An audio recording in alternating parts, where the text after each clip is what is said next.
Hi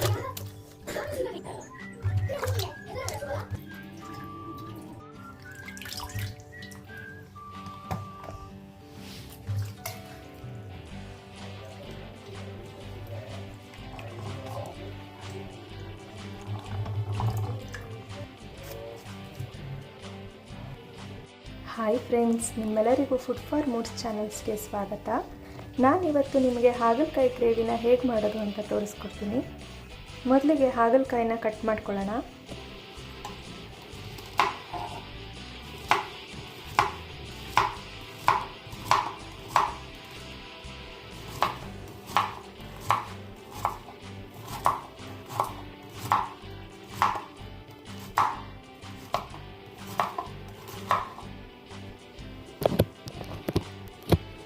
ಈ ಥರ ಬೀಜ ಏನಾದರೂ ಇದ್ದರೆ ಅದನ್ನು ತೆಗೆದುಬಿಡಿ.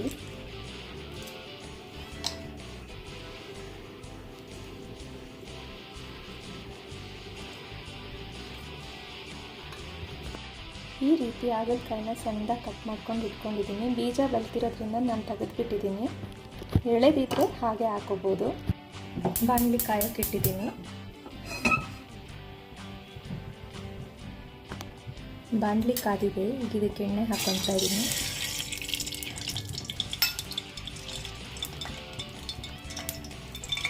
ಹಾಗಲಕಾಯಿ ಹಾಕ್ತಾ ಇದ್ದೀನಿ. ಇದನ್ನು ಚೆನ್ನಾಗಿ ಎಣ್ಣೆಲಿ ಫ್ರೈ ಮಾಡ್ಕೊಳ್ಳೋಣ.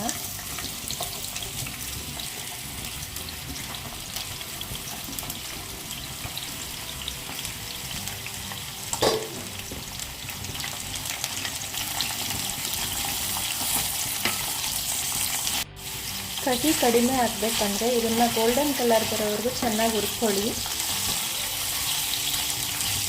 ಹುರಿದಷ್ಟು ನಿಮಗೆ ಟೇಸ್ಟ್ ಚೆನ್ನಾಗಿ ಕೊಡುತ್ತೆ. ಸ್ವಲ್ಪ ಕಹಿನೂ ಕಡಿಮೆ ಆಗುತ್ತೆ. ಈಗ ಇದು ಚೆನ್ನಾಗಿ ಗೋಲ್ಡನ್ ಫ್ರೈ ಬಂದಿದೆ. ಈಗ ಒಂದು ತಟ್ಟೆಗೆ ಹಾಕ್ಕೊಳ್ಳೋಣ ಇದನ್ನು.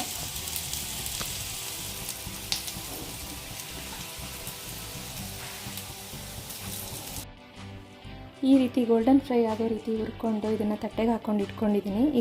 ನಾನು ಬಾಣಲಿನ ವಾಶ್ ಮಾಡಿಕೊಂಡು ಮತ್ತೆ ಒಗ್ಗರಣೆ ಹಾಕೋದಕ್ಕೆ ಇಟ್ಟಿದ್ದೀನಿ. ಹಾಗೆ ಇಡೋದ್ರಿಂದ ಕಹಿ ಬರ್ಬೋದು ಗ್ರೇವಿ. ಸೊ ಅದಕ್ಕೆ ನಾನು ವಾಶ್ ಮಾಡ್ಕೊಂಡು ಮತ್ತೆ ಯೂಸ್ ಮಾಡ್ತಾಯಿದ್ದೀನಿ. ಇಷ್ಟು ಹುಣಸೆ ಹಣ್ಣನ್ನು ನಾನು ನೀರಲ್ಲಿ ನೆನೆಸ್ತಾ ಇದ್ದೀನಿ. ನೀರಲ್ಲಿ ನೆನೆಸಿ ಸ್ವಲ್ಪ ಹೊತ್ತು ಹಾಗೆ ಬಿಡೋಣ. ಈಗ ಬಾಣಲಿ ಕಾದಿದೆ. ಇದಕ್ಕೆ ಎಣ್ಣೆ ಹಾಕ್ಕೊಳ್ಳೋಣ.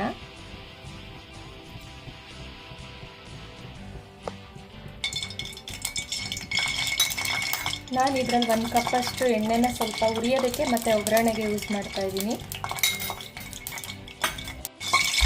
ಸಾಸಿವೆ ಹಾಕ್ಕೊಳ್ತಾ ಇದ್ದೀನಿ. ಸಾಸಿವೆ ಸಿಡಿದಿದೆ. ಈಗ 2 ಮೀಡಿಯಮ್ ಸೈಜ್ ಈರುಳ್ಳಿನ ಸಣ್ಣದಾಗಿ ಹಚ್ಚಿಟ್ಕೊಂಡಿದ್ದೀನಿ. ಅದನ್ನು ಹಾಕ್ತಾಯಿದ್ದೀನಿ. ಗೋಲ್ಡನ್ ಫ್ರೈ ಆಗೋವರೆಗೂ ಹುರ್ಕೊಳ್ಳಿ. ಇದನ್ನು ಹಸಿ ವಾಸನೆ ಎಲ್ಲ ಹೋಗಬೇಕು. ಹಾಗಲಕಾಯಿ ತಿನ್ನೋದ್ರಿಂದ ನನಗೇನೆಲ್ಲ ಬೆನಿಫಿಟ್ಸ್ ಇದೆ ಅಂತ ಕೊನೆಯಲ್ಲಿ ಹಾಕಿರ್ತೀನಿ, ಚೆಕ್ ಮಾಡಿ. ವಿಡಿಯೋನ ಸ್ಕಿಪ್ ಮಾಡದೆ ಕೊನೆವರೆಗೂ ನೋಡಿ. ನಾನು ನಿಮಗೆ ಬರೀ ಇಲ್ಲಿ ರೆಸಿಪೀಸ್ ಆಗ್ತಾಯಿಲ್ಲ, ಇದರಲ್ಲಿರೋ ಬೆನಿಫಿಟ್ಸ್ನ ಕೂಡ ಆ್ಯಡ್ ಮಾಡ್ತಾಯಿದ್ದೀನಿ. ಸ್ವಲ್ಪ ವೀಡಿಯೋಸ್ನ ಇಂಪ್ರೂವ್ ಮಾಡ್ಕೋಬೇಕು ಅಂದ್ಬಿಟ್ಟು ಏನು ತಿನ್ನೋದ್ರಿಂದ ಏನೆಲ್ಲ ಬೆನಿಫಿಟ್ಸ್ ಸಿಗುತ್ತೆ ಅಂತ ನಾನು ವಿಡಿಯೋ ಕೊನೆಯಲ್ಲಿ ಶೇರ್ ಮಾಡ್ತೀನಿ. ನಾನೀಗ ಇದಕ್ಕೆ 2 ಟೊಮೆಟೊ ಹಚ್ಚಿಟ್ಕೊಂಡಿದ್ದೀನಿ. ಅದನ್ನು ಹಾಕ್ಕೊತಾ ಇದ್ದೀನಿ.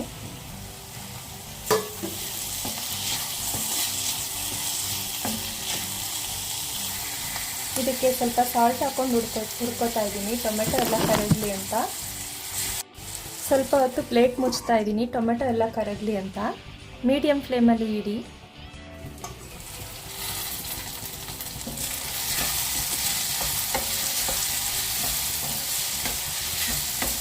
ಇನ್ನು ಸ್ವಲ್ಪ ಫ್ರೈ ಆಗಬೇಕು.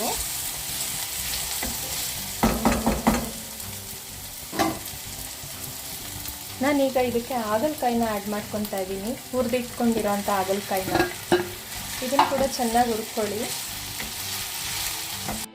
ಈ ಗ್ರೇವಿ ಮಾಡೋದಕ್ಕೆ ನಿಮಗೆ ಸ್ವಲ್ಪ ಟೈಮ್ ಜಾಸ್ತಿ ಹಿಡಿಯುತ್ತೆ, ಆದರೆ ಹೆಲ್ತಿಗೆ ಒಳ್ಳೆಯದು. ಟ್ರೈ ಮಾಡಿ ನೋಡಿ. ರೆಸಿಪಿ ಇಷ್ಟ ಆದರೆ ಕಮೆಂಟ್ ಮಾಡಿ, ಲೈಕ್ ಮಾಡಿ, ನನ್ನ ವೀಡಿಯೋಸ್ನ ಶೇರ್ ಮಾಡಿ. Thank you. ಇದಕ್ಕೆ ಅರಿಶಿನ ಪುಡಿ ಹಾಕ್ಕೊತಾ ಇದ್ದೀನಿ.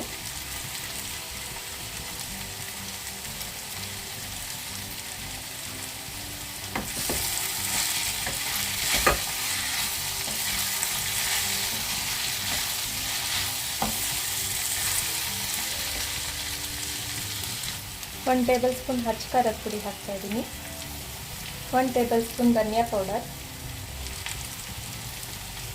1 ಟೇಬಲ್ ಸ್ಪೂನ್ ಸಾಂಬಾರ್ ಪೌಡರ್. ಇಷ್ಟನ್ನು ಹಾಕಿ ಚೆನ್ನಾಗಿ ಹುರ್ಕೊಳ್ಳೋಣ.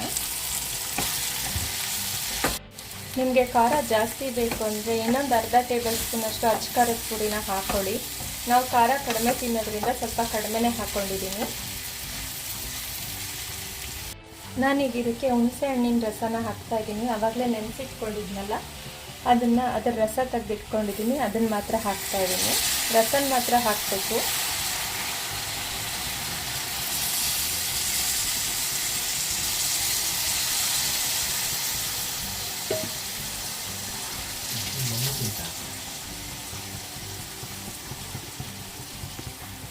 ಇದನ್ನು ಚೆನ್ನಾಗಿ ಬೇಯಿಸ್ಕೊಳ್ಳಿ. ಹುಳಿನಲ್ಲಿ ಚೆನ್ನಾಗಿ ಬೇಯಬೇಕಿದು. ಸ್ವಲ್ಪ ನೀರು ಆ್ಯಡ್ ಮಾಡ್ಕೊಳ್ಳಿ ಇದಕ್ಕೆ.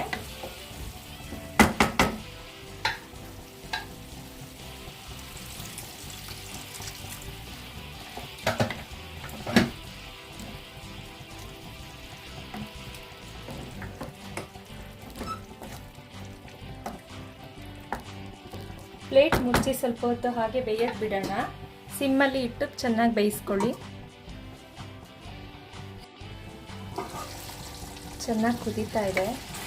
ತಿರುಗ್ತಾ ಇರಿ, ಅವಾಗವಾಗ ಇದನ್ನು ತಿರುಗಿಸ್ತಾ ಇರಿ, ಯಾಕಂದರೆ ಸೀದೋಗ್ಬಿಡುತ್ತೆ.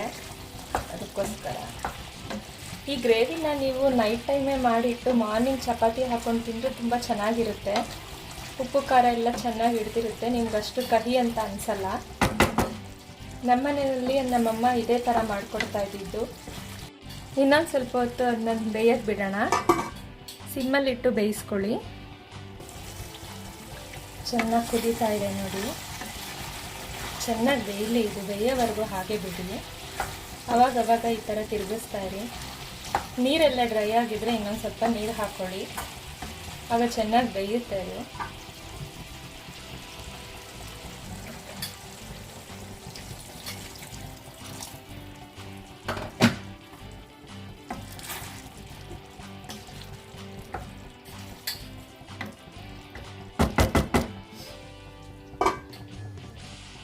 ಇನ್ನೊಂದು ಸ್ವಲ್ಪ ಹೊತ್ತು ಹಾಗೆ ಬೇಯಲಿ. ಚೆನ್ನಾಗಿ ಬೇಯ್ತಾ ಇದೆ. ಈಗ ಸ್ವಲ್ಪ ಉಪ್ಪು ಹಾಕ್ತಾ ಇದ್ದೀನಿ ಇದಕ್ಕೆ. ಮೊದಲೇ ಹಾಕಿರೋದ್ರಿಂದ ನೋಡ್ಕೊಂಡು ಹಾಕ್ಕೊಳ್ಳಿ.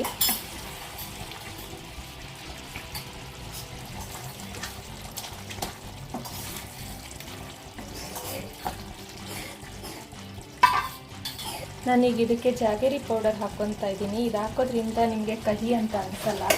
ಬೇಕಿದ್ರೆ ಇದನ್ನು ಸ್ಕಿಪ್ ಮಾಡ್ಬೋದು.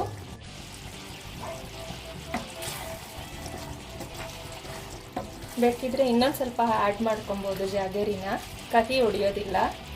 5 ಮಿನಿಟ್ಸ್ ಕುದಿಯೋಕ್ಕೆ ಬಿಡೋಣ.